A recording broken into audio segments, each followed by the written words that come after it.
بسم اللہ الرحمن الرحیم والصلاة والسلام علی سیدنا و مولانا محمد وعلی آلہ وصحبہ اجمعین۔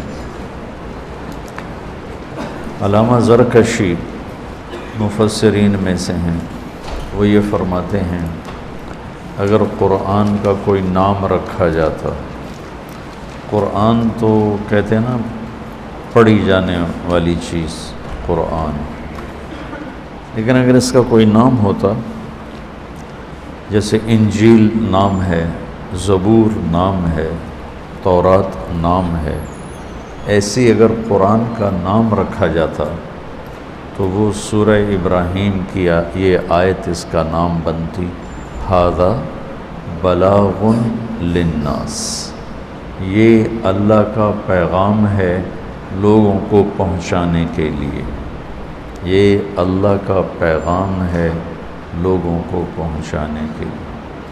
تو اللہ کا شکر ہے اس امت کے علماء وہ اللہ کے اس پیغام کو اگلی نسلوں تک پہنچاتے رہے، سناتے رہے۔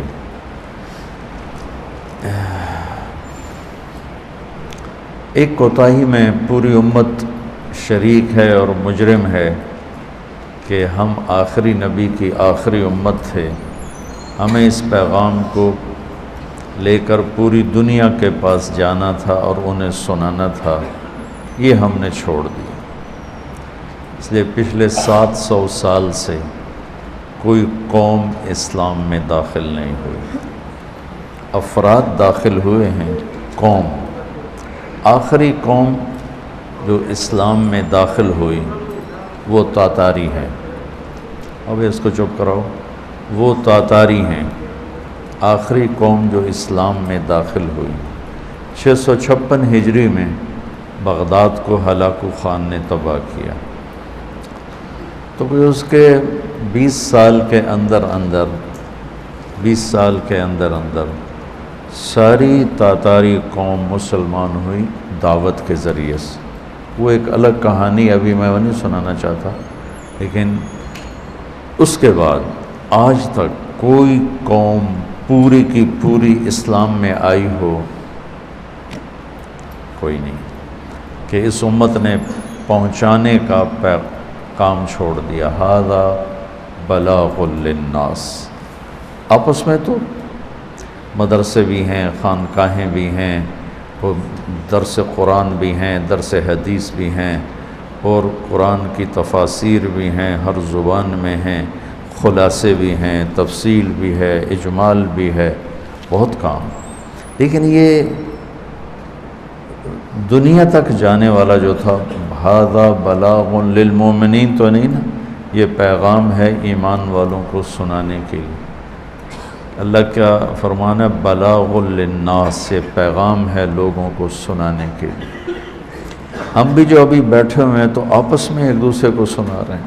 تو خیر بہرحال میرے سر میں درد ہے، میں تمہید مختصر کر کے، کل پہلے پارے میں ایک بڑا اہم مضمون آیا تھا جو عبادت، ایمانیات اور معاشرت سے متعلق ہیں کہ وَإِذْ أَخَذْنَا مِيثَاقَ بَنِي إِسْرَائِيلَ أَلَّا تَعْبُدُوا إِلَّا اللَّهَ۔ یہ آ گیا ایمان اور عبادات، کہ کسی بھی انسان کی کامیابی یا عزت یا بڑائی کے دو پر ہیں، دو پہلو ہیں۔ ایک یہ ہے کہ اللہ سے جڑ جائے، اور دوسرا ہے اللہ کے بندوں سے جڑ جائے۔ اللہ کے بندوں سے کٹے گا تو ایک پر ہے، پرواز نہیں، اللہ سے کٹے گا ایک پر ہے، پرواز نہیں، دونوں پروں سے اڑے گا تو پرواز ہے۔ اللہ سے جڑے گا بندگی کے ساتھ، بندگی میں دو مطلب ہیں، جو کہا ہے وہ کرے، جس سے روکا ہے چھوڑ دے، تو اللہ سے تعلق نصیب ہو جائے گا۔ اب لوگوں سے تعلق کیسے ہوگا؟ وہ ہوگا اچھے اخلاق کے ساتھ اور صبر کے ساتھ۔ وہ کیا ہیں؟ وَبِالْوَالِدَيْنِ احسان، والدین، ذوی القربیٰ، رشتہ دار، والیتامیٰ، یتیم، والمساکین، اور غریب لوگ۔ ایک ایک رشتے کو اور ایک ایک نسبت کو اللہ نے گنوایا ہے کہ پھر اللہ کہتا ہے یہ ہے دوسرا پہلو کہ میں ماں باپ کے ساتھ اچھا سلوک کروں، میں رشتہ داروں کے ساتھ اچھا سلوک کروں۔ میں ایک بات کہا کرتا ہوں، اس دنیا میں پہلی لڑائی دو سگے بھائیوں میں ہوئی اور یہاں تک پہنچی کہ ایک نے دوسرے کو قتل کر دیا، قابیل نے حابیل کو قتل کری۔ اس میں ایک اشارہ ہے کہ قریبی رشتہ داروں میں ہمیشہ کھٹ بٹ رہے گی۔ تو دو کردار بنے، ایک قابیل کا ایک حابیل کا۔ تو ہمیں قرآن یہ دعوت دیتا ہے کہ تم ہر دور میں قابیل نہ بننا، حابیل بن جانا، حابیل بن جانا، مظلوم بن جانا، سہ جانا، پی جانا۔ تو مظلوموں کے سردار ہیں امام حسین علی مقام علیہ السلام، کل قیامت کے دن ان کے ساتھ۔ اور اس امت کے ظالموں کے سردار ہیں شمر ابن زیاد ابن سعد یزید۔ میں پتہ نہیں کہاں بیان کر رہا تھا کہ وہاں پرسوں ایک گلخانی میں کہ ہم روتے ہیں حسین کے لیے اور کھڑے ہوئے ہیں یزید کی صف میں، آنسو بہاتے ہیں اہل بیت کے لیے اور ساتھ دیتے ہیں یزیدی طاقتوں کا۔ یہ ہمارا وتیرہ ہے۔ تو رشتہ دار ان سے سلوک اچھا ہو، چاہے وہ برا کریں۔ یتیم اپنے خاندان کا ہو، جس نے 4 یتیموں کی کفالت کی تو آپ نے فرمایا انا ہو فی الجنت کا ہاتھ ہے۔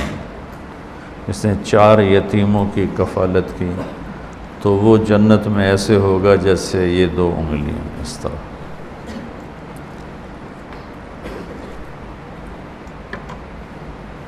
والمساکین، غریب لوگ۔ فقیر اسے کہتے ہیں جس کے پاس قوت و یوم، ایک دن کا کھانا ہو کل کا نہ ہو۔ مسکین اسے کہتے ہیں جس کی زندگی مسکین سکنہ سے ہے، سکنہ ٹھہر جانے کو کہتے ہیں کہ جس کی زندگی اسباب سے خالی ہو کر ٹھہر چکی ہو کہ ایک روٹی کا لقمہ بھی اس کے پاس کوئی نہ ہو، اسے مسکین کہتے ہیں۔ سکن سے ہے مسکین۔ تو ان کے ساتھ اچھا سلوک کرنا۔ پھر آخر میں آ کے دوبارہ اقیم الصلاۃ، نماز پڑھو، آتوا الزکاۃ، زکوٰۃ دو۔ نماز اللہ سے جوڑتی ہے، زکوٰۃ اللہ کے بندوں سے جوڑتی ہے۔ اب اللہ سے مانگا کرو یا اللہ مجھے سخی فرما۔ حضرت عمر کی دعا ہے اللہم انی شدید فلینی و بخیل فسخنی، یا اللہ میں سخت ہوں مجھے نرم فرما، میں بخیل ہوں مجھے سخی فرما۔ اس کے بعد ایک اور آیت ہے جو بیان کرنے کی ہے، وہ ہے اللہ نے پہلے پارے میں اپنے نبی کی شان میں ادب سکھایا ہے۔ یا ایھا الذین آمنوا لا تقولوا راعنا وقولوا انظرنا۔ یا ایھا الذین آمنوا یہ پہلی دفعہ آ رہا ہے یہاں، اور پورے قرآن میں یا ایھا الذین آمنوا 99 دفعہ آیا ہے، 89، 89، 80 جمع 9، 89۔ اور ایک یا ایھا النبی اذا طلقتم النساء، اس کو قائم مقام یا ایھا الذین آمنوا کے قرار دیتے ہیں مفسرین، تو اس طرح اس کو 90 کہتے ہیں۔ پہلی دفعہ اللہ تعالیٰ نے ہمیں اور کسی امت کو اللہ نے یا ایھا الذین آمنوا سے خطاب نہیں کیا سوائے اس امت۔ اے ایمان والو، عزت دی ہے۔ یا ایھا الذین ہادوا، اے یہودیوں، یا اہل الکتاب، اے عیسائیوں، کتاب والو، اے کتاب والو، ایمان کی گواہی نہیں، اے کتاب والو، عیسائی، یہودی اور جتنوں پر کتاب آئی۔ اور اللہ ہمارے بارے میں کہتا ہے یا اہل الکتاب، یا اہل القرآن نہیں، ہمیں کہتا ہے یا ایھا الذین آمنوا، اے ایمان والو۔ یہ بھی اس امت کے فضائل میں سے ہے کہ اللہ نے کسی امت کو ایمان، اللہ ہمارے ایمان کا گواہ بن رہا ہے کہ تم ایمان والے ہو۔ کیا کرو؟ لا تقولوا راعنا، عبرانی زبان میں راعنا گالی تھے، گالی. تو یہود اگر آپ کو کہتے راعنا گالی، اور راعینا ہمارا چرواہا. تو اللہ تعالیٰ نے ہمیں اپنے نبی کا ادب سکھایا کہ ایمان کی تکمیل ادب رسول کے ساتھ، تکمیل ایمان کا تعلق تکمیل ادب کے ساتھ، کہ گستاخی انسان کو ایمان سے خارج کر دیتی. لیکن کون سی چیز گستاخی ہے، کون سی چیز گستاخی نہیں ہے، یہ اہل علم، اہل فتویٰ، خطیب نہیں. خطیبوں کو تو تقریر کے سوا آتا جاتا کچھ نہیں. بہت کم ایسے خطیب ہوتے ہیں جو علم میں بھی راسخ ہوتے ہیں، ورنہ پاکستان میں تو جو تقریر کر لے وہی خطیب بن جاتا ہے، وہی علامہ بن جاتا ہے. تو اللہ نے ہمیں ادب سکھایا ہے کہ ہم اللہ کے نبی کی حیاً و میتا، آپ دنیا سے چلے گئے تو بھی آپ کی عزت، مقام، مرتبہ ایسا ہی ہے جیسے آپ دنیا میں موجود ہیں. اور اللہ تبارک و تعالیٰ نے آپ کے سامنے آواز بلند کرنے سے روک دیا. یا ایھا الذین آمنوا لا ترفعوا اصواتکم فوق صوت النبی ولا تجهروا له بالقول كجهر بعضكم لبعض ان تحبط اعمالكم وانتم لا تشعرون. ایسا مقام ادب ہے کہ اللہ نے کہا اگر میرے نبی کے سامنے اونچا بولو گے نا تو تمہارے عمل رد کر دوں گا. سبحان اللہ، تمہارے عمل رد کر دوں گا. تو اس کے بعد ابوبکر صدیق کتنا آہستہ بولتے کہ اللہ کے نبی کو کان قریب کر کے سننا پڑتا. اور ثابت بن قیس بن شماس بڑے صحابی ہیں، انہوں نے مسجد میں آنا ہی چھوڑ دیا اور روئے جا رہے. ان کی آواز بڑی بلند تھی. تو کہنے چلو میرے تو عمل برباد ہو گئے. چند دنوں کے بعد آپ نے پوچھا ثابت نظر نہیں آ رہے کدھر؟ کہا جو تو جب سے یہ آیت اتری ہے انہوں نے مسجد میں آنا چھوڑ دیا. تو آپ نے انہیں بلوا کر فرمایا تو ان لوگوں میں سے نہیں ہے جن کے لیے بے ادبی کا حکم آتا ہے، تو میرے پیاروں میں سے. یہ یمامہ کی جنگ میں شہید ہوئے. تو ایک اشارہ ادب رسول ہے، اور اللہ کے نبی کے ادب میں سب سے بڑی چیز آپ کا اتباع ہے، آپ کی زندگی کا اتباع. ہم آپ کی عادات اور آپ کے پسند کو اپنی پسند بنائیں تو یہ سب سے بڑا ادب ہے. اور میرے نبی کی زندگی میں جو سب سے نمایاں چیز ہے وہ ہے صبر اور معاف کرنا اور برداشت کرنا. بچوں اپنے نبی کی زندگی میں سے یہ ایک جوہر لے لو. جو سن رہے ہیں انہیں بھی کہہ رہا ہوں کہ معاف کرنا سیکھو، جھک جانا سیکھو، درگزر کرنا سیکھو. تو آپ کی دنیا کی زندگی بھی آسان اور آخرت کی زندگی بھی آسان ہے. اس کے بعد ہے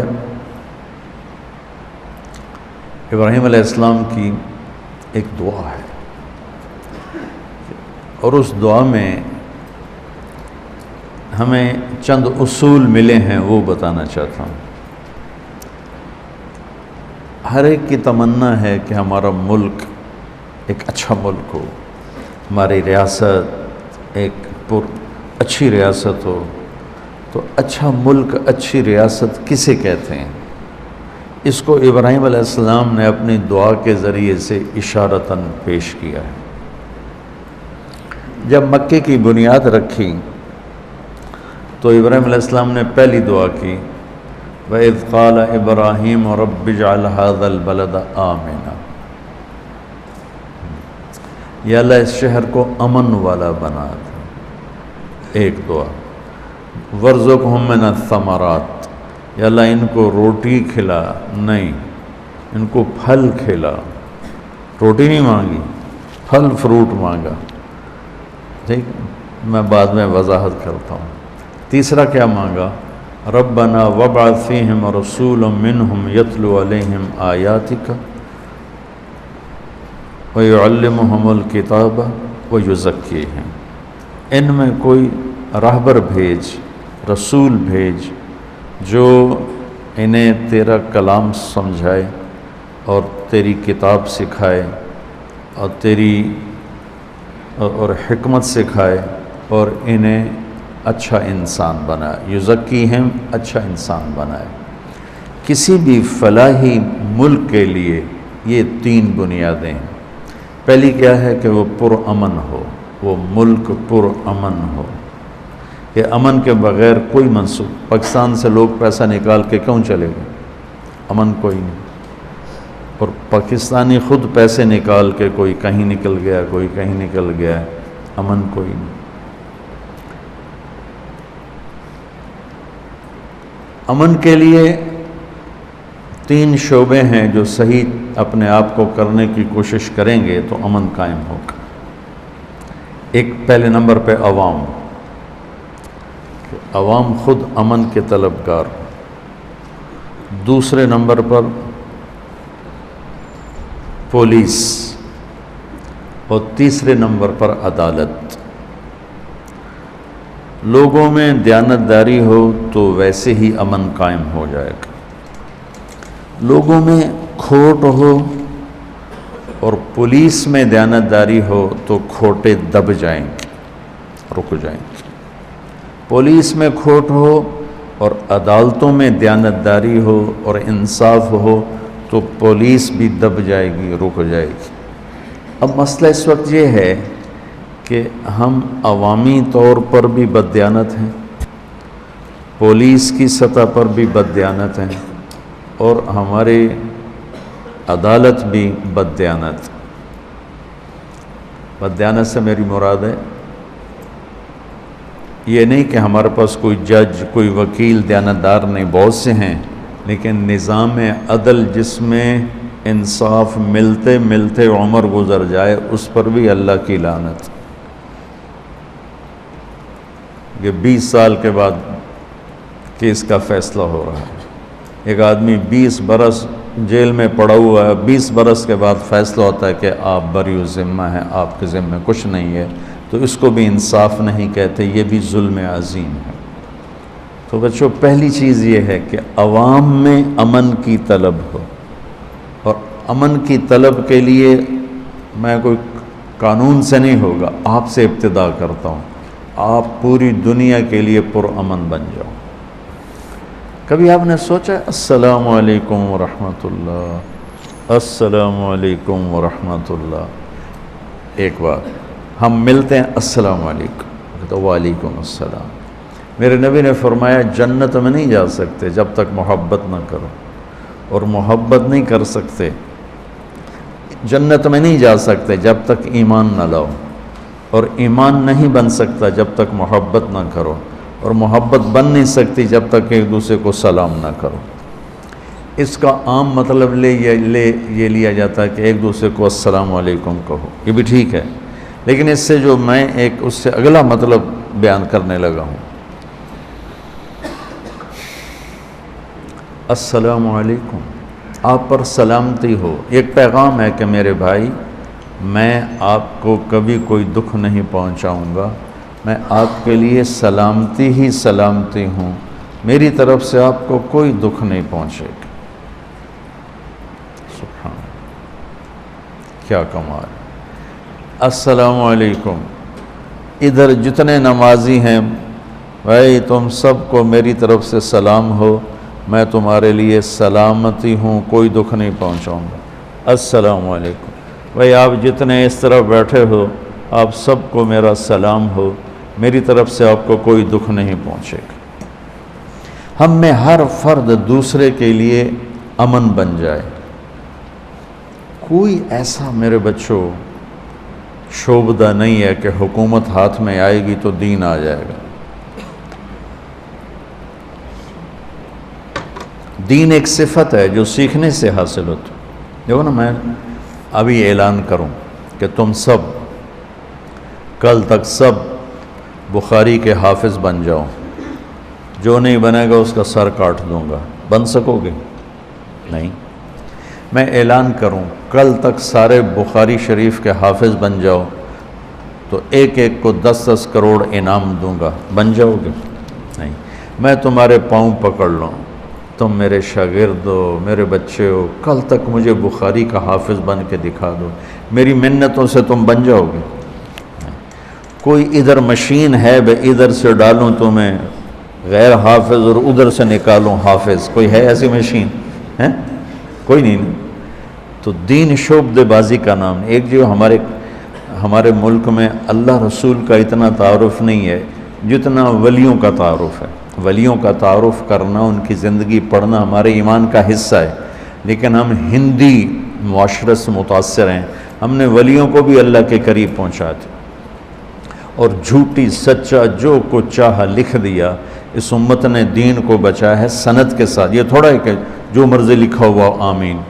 شیخ عبد القادر جیلانی رحمۃ اللہ تبارک و تعالی علیہ پیران پیر ہیں، اس میں کوئی دوسری رائے ہے ہی کہ وہ ولایت کے مقام میں سب سے اوپر ہیں، اللہ نے ان کو یہ مقام دیا ہے۔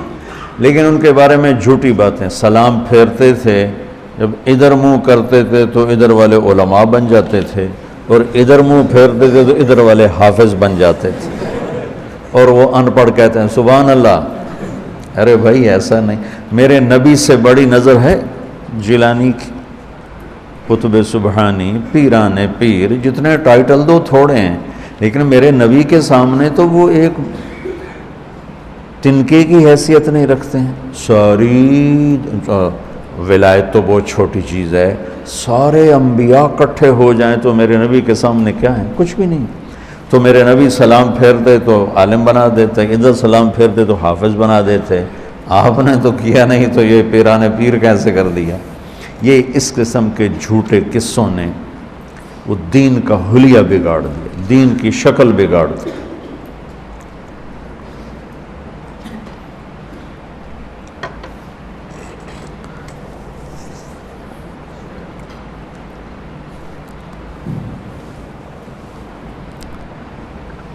ہم ایک دوسرے کے لیے امن بنیں، سلامتی بنیں، پر امن بن جائیں تو معاشرے میں تبدیلی آنی شروع ہو جائے۔ کوئی ایسا پھوکا نہیں، دم نہیں، درود نہیں، حکومت نہیں۔ میرے نبی نے کس طرح آہستہ آہستہ آہستہ 23 سال میں امت بنائی، آتے ہی نہیں ایک نظر ڈالو اور یہ ہو جائے وہ ہو جائے، یہ سب ایسی کچی باتیں ہیں۔ نظر کا اثر ہے، صحبت کا اثر ہے، صحبت کی تاثیر ہے، کوئی شک نہیں۔ نظر پڑھ کے لوگوں کی زندگیاں پلٹ جاتی ہیں، کوئی شک نہیں، لیکن اس کو بچانے کے لیے، اس زندگی پہ باقی رہنے کے لیے جان مارنی پڑتی ہے، تب جا کے وہ باقی رہتا ہے، ورنہ یوں ہاتھوں سے اڑ جاتا ہے۔ تو اس ملک کو اگر ہم پرامن بنانا چاہتے ہیں تو آپ پرامن ہو جائیں، اور آپ کے لیے پرامن ہونے کی بات یہ ہے کہ فرقہ واریت کی آگ لگانا چھوڑ دیں۔ ہم نے علماء دیوبند سے پڑھا ہے، ہم ان کی تحقیق پر راضی ہیں، مطمئن ہیں، لیکن ہم باقی تمام مکاتب فکر کے علماء کی اور ان کی ترجیحات کی عزت کرتے ہیں، احترام کرتے ہیں، اور ان کو ہم مسلمان سمجھ کر اپنا بھائی سمجھتے۔ وہ ہمیں کافر کہیں تو ہم انہیں معذور سمجھتے، وہ ہمیں گستاخ رسول کہیں تو ہم انہیں معذور سمجھتے، وہ ہمارے سلام کا جواب بھی نہیں دیتے، ہم انہیں معذور سمجھتے ہیں کہ ان کو ہمارے بارے میں غلط فہمی ہے۔ اس غلط فہمی کو ہم ضد کے ساتھ دور نہیں کریں گے، محبت کے ساتھ دور کریں گے۔ گالی کا جواب گالی نہیں ہوتا۔ مولانا اسعد بن حسین احمد مدنی، ٹھیک ہے، سمجھ میں آ گیا نام؟ 1972 میں پاکستان آئے، میں رائمنڈ سے پہلے تو لمبے پڑھتا رہا جو اب ہمارے پاس ہے مدرسہ۔ وہ ملتان آئے تو ہم سارے گئے ان کا بیان سننے۔ 70 کی دہائی خطابت کا سورج چمک رہا تھا، اب تو خطیب ہی کوئی نہیں رہے، خطابت مجمع لگ جاتے تھے، تو سارے خطیب سامنے بیٹھے تھے، پہلی رو میں سب بڑے بڑے خطیب، ہماری زبان میں کہتے ہیں ٹھکن خطیب، تو یہ بڑا ٹھکن ذمہ دار، تو یہ بڑا ٹھکن پہلوان، سارے ضیاء القاسمی، عبد المجید ندیم اور عبد الشکور دین پوری، لقمان علی پوری، اور سارے۔ تو سنو، مجھے دیکھو، انہوں نے یوں انگلی کہا جتنا تم لوگوں نے ہمیں نقصان پہنچایا ہے اتنا غیروں نے بھی نہیں پہنچایا۔ میں گواہ ہوں۔ سمعتہ اذنایا ووعاہ قلبی، میرے کانوں نے سنا، میری آنکھوں نے دیکھا، میرے دل نے اس کو محفوظ کیا۔ جتنا تم لوگوں نے ہمیں نقصان پہنچایا ہے اتنا غیروں نے بھی نہیں، کہ تم گالی کا جواب گالی سے دیتے ہو اور ہمارے اکابر گالی کا جواب دعا سے دیتے تھے۔ یہ تم میں چاہتا ہوں، ہم اس ملک میں پرامن بن جائیں، غیبت چھوڑ دیں، جھوٹ چھوڑ دیں، بددیانتی چھوڑ دیں، تاجر ہیں ملاوٹ چھوڑ دیں، کھوٹ چھوڑ دیں، افسر ہیں رشوت چھوڑ دیں، حکومت کو لوٹنا چھوڑ دیں، لوگوں کو لوٹنا چھوڑ دیں، مزدور ہیں اپنی مزدوری میں ڈنڈی نہ ماریں، مستری ہیں وہ مستری ہی کیا جو ایک دن کا کام ایک مہینے میں نہ کرے، یہ ان مستریوں میں مشہور ہے۔ تو مستری وہ جڑا ایک دن دا کام ایک مہینے چ کرے۔ تو جس شعبے سے متعلق ہیں سچائی، دیانتداری، انصاف، اس کو لیا تو ہم اپنی ذات سے شروع کریں۔ ملک پرامن ہوگا تو آگے نظام چلے گا۔ جب ہم پرامن ہوں گے تو 1/3 معاملہ نہیں بلکہ 1/2 معاملہ حل ہو جائے، چونکہ اب تو پولیس کو غلط راستوں پہ عوام چلاتے، جھوٹے مقدمے درج کراتے ہیں، جھوٹے پرچے کرواتے ہیں، قتل کے مقدمے میں بے گناہوں کے نام لکھ دیتے ہیں۔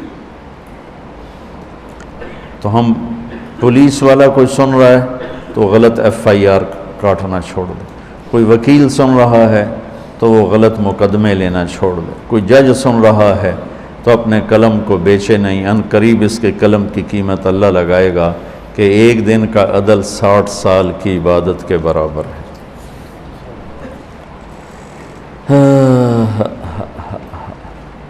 جب ملک پرامن ہوتا ہے تو دوسری چیز پھر مانگی کیا کہ اللہ تعالیٰ ان کو روٹی نہیں کہا کہ ان کو پھل فروٹ، کیلے، سیب، امب، سنگترے، مٹھے، انار، یا اللہ ان کو یہ کھلا۔ اچھا تو یہ تو پیسوں سے آتے ہیں نا، تو اس سے میں یہ بات بیان کر رہا ہوں کہ دوسری بات مانگی کہ یا اللہ ان کی معیشت مضبوط ہو، یہ سکھی ہوں، خوشحال ہوں، اکانومی ٹھیک ہو۔ اکانومی ٹھیک کرنے کے لیے کیا کس چیز کی ضرورت ہے؟ ہمارے تاجر دیانتدار ہو جائیں۔ ایک جگہ کچھ لوگ بیٹھے تھے کہ ساری ٹیکسٹائل انڈسٹری تباہ ہو گئی، تو ایک نے کہا اس میں حکومت کا جرم تھوڑا ہے اور ہماری بددیانتی کا جرم زیادہ ہے۔ ہمارے تاجر دیانتدار بن جائیں، وہ بینکوں کو دھوکہ دیتے ہیں، وہ اوور ایسیس کر کے اپنی چیزوں کے بدلے میں قرضے لیتے ہیں، پھر وہ پیسے پہلے سے ہی غائب کر دیتے ہیں، اور اس طرح ایک بددیانتی کا سلسلہ چلتا ہے۔ ذمہ دار جابر ہیں، غریب کو مزدوری نہیں دیتے، تاجر بددیانت ہیں۔ تو ہمارے تاجر دیانتدار ہو جائیں اور ذمہ دار رحم دل، نرم دل ہو جائیں، اور مزدور محنتی ہو جائیں تو ہماری اکانومی ٹھیک ہو جائے۔ یہ قرضے لے لے کر چلنا یہ تو اپنے آپ کو تباہ کرنے والی بات ہے۔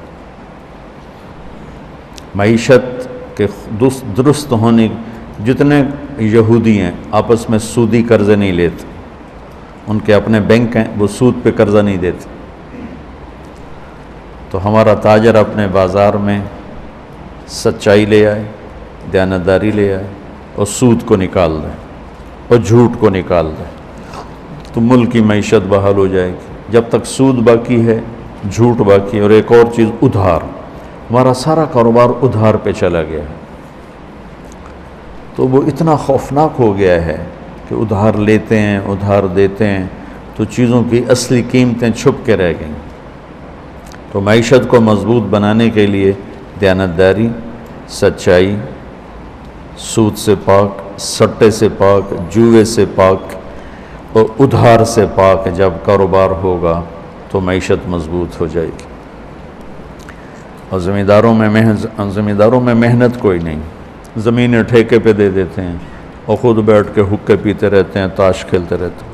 مجھے یاد ہے ہمارے بزرگ، ہم چھوٹے چھوٹے تھے، صبح گرمیوں میں 7 بجے نوکروں کا کام تھا، منجیاں پا دیو بھائی، حقے لا دیو، پانی دا ترکا کرو، بجلی نہیں ہوتی تھی نا، پانی کا چھڑکاؤ، اور لسیوں کے جگ اور مٹکے ٹھنڈے پانی کے رکھ دو، اور اس کے بعد ہمارے بزرگ آتے اور 7 بجے 7:30 تاش کی بازی شروع ہوتی اور 12 بجے تک تاش ہی چل رہی۔ 12 بجے جا کے روٹیاں کھاتے، روٹی کھا کے کوئی تھوڑی دیر وہاں لیٹتے، 2 بجے آ کر پھر تاش کی بازی چلتی اور مغرب کی نماز تک چلتی۔ ان حضرات مٹی تے سوا کرنی سے، تو جہاں ذمہ دار ایسے ہوں وہاں معیشت کہاں سے ابھرے گی؟ محنت کے بغیر اللہ دیتا نہیں۔ تو تمہارا اس معاشرے میں کردار کیا ہونا چاہیے معیشت کو مضبوط بنانے کے لیے؟ کہ تم لوگوں کو سود کے بغیر معیشت سمجھاؤ، سچ بولنے پر معیشت کے نفع سمجھاؤ، دیانتداری پر معیشت کے نفع سمجھاؤ۔ تو ملک کے عزت کے ساتھ چلنے کے لیے ضروری ہے کہ وہ خوشحال ہو۔ خوشحالی کے لیے قرضہ نہیں، 2 کاموں کو ٹھیک کرنا پڑے گا، ایک زراعت کو، ایک تجارت کو، دونوں میں سچائی اور دیانتداری کو لانا ہوگا۔ مزدور کو مزدوری پسینہ خشک ہونے سے پہلے دینی ہوگی۔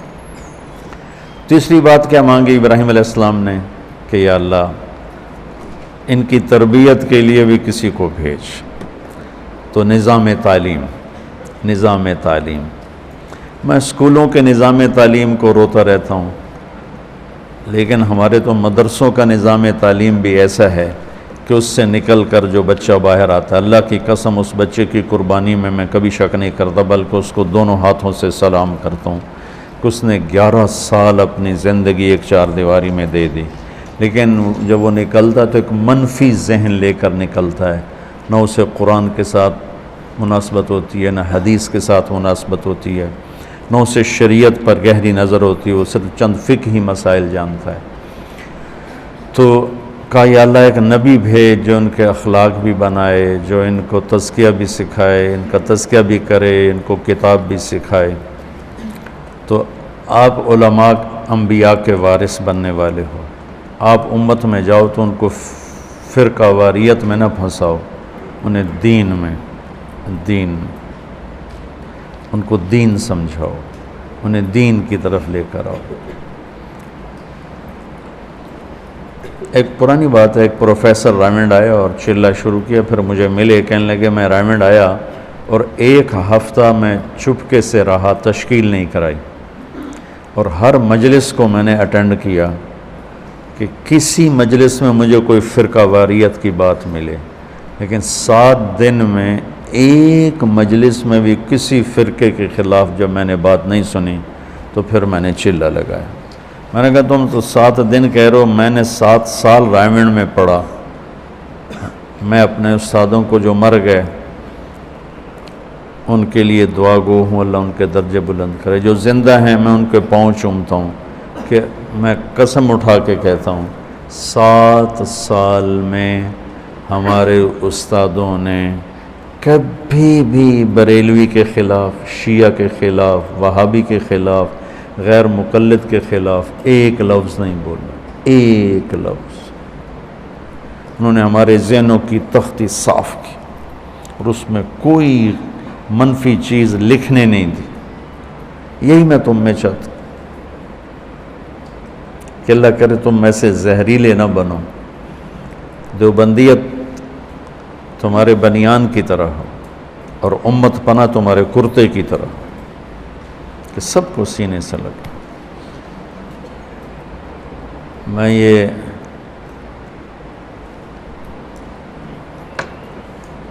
جو ہمارے پہلے سال پہلی جماعت تھی، مولوی عدنان صاحب سے 1 سال پہلے، مولوی مسعود صاحب ہوتے ہیں وہاں پڑھاتے ہیں، مولوی اسرار وہ ہمارے گاؤں میں پڑھاتے ہیں، میں انہیں سبق پڑھانے ان کے کمرے میں گیا، یہ ادھر پہلا کمرہ. تو تاریخ میرا ذوق ہے، میں پاگلوں کی طرح تاریخ پڑھتا ہوں.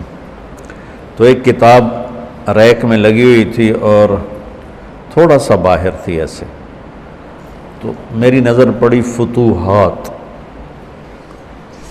تو میں نے کہا شاید یہ کسی فاتح کی کتاب ہے تاریخی. تو میں نے جلدی سے نکالی تو میں نے دیکھا لکھا تھا فتوحات صفدر. تو نیچے میں نے پڑھا نہیں تو میرے جی میں آیا کہ صفدر تو کوئی فاتح نہیں گزرا، کیونکہ دنیا کے جتنے بڑے فاتح ہیں اللہ کا فضل ہے، مجھے ان کے نام یاد ہیں. ان کی چنگیز خان کی بیوی کا نام برتائی بیگم تھا، ہلاکو خان کی بیوی کا نام دقوزہ تھا، اور ہلاکو کے بڑے بیٹے کا نام تھا جوجی، وہ حرام کا تھا لیکن اس نے اس کو سلطنت میں حصہ دیا. اور چھوٹے کا نام تھا اغدائی، اور اس سے چھوٹا تھا چغتائی، اس سے چھوٹا تھا طولوئی، اور جوجی کا بیٹا تھا اباکا، اور اباکا کا بیٹا تھا برکا. مجھے یوں ان کے نام یاد. تو اب میں کوئی مطالعہ کر کے تھوڑا ہی آیا ہوں. میں نے کہا صفدر کون سا فاتح ہے؟ نام فتوحات صفدر. تو پھر میں نے اندر دیکھا تو میں نے اپنا سر پیٹ لیا. وہ امین صفدر اکاڑوی صاحب نے جو غیر مقلدوں سے مناظرے کیے، وہ کتاب بنی ہوئی تھی، اور فتوحات صفدر. اگر سبحان اللہ، واہ واہ، کیا علم ہے کہ مسلمانوں سے لڑائی کو فتوحات. بھلا مناظرے کرنا بھی کوئی دین کا کام؟ مناظرے کرنا تو نری کے نری تباہی اور بربادی کا کام. چونکہ ہمارے علماء تاریخ نہیں پڑھتے اور ان کو واہ واہ کرنے والے ہر جگہ مل جاتے ہیں. اور واہ واہ کرنے والوں کے تو حال ہی ہے. ایک پیر صاحب سے ہم ملنے گئے، بڑے پیر صاحب، لاکھوں مرید اور بڑے نیک، ایسے نہیں کہ کوئی جاہل، بڑے عالم فاضل. تو وہ تشریف فرما تھے، ان کے مریدین بھی تھے، ہم بھی تھے. تو اب وہ کچھ کہنے لگے. تو واللہ میں آپ کو صحیح بتا رہا ہوں، میں آنکھوں سے دیکھا، کانوں سے سنا. وہ کہنے لگے وہ، اس کے بعد کچھ کہنا تھا تو انہوں نے بھی اتنا ہی کہا وہ. ان کے مرید بولے سبحان اللہ سبحان اللہ. میں کہا تھوڑی بیڑی بڑھے کو پیر نو بولن دا نام مراد سبحان اللہ.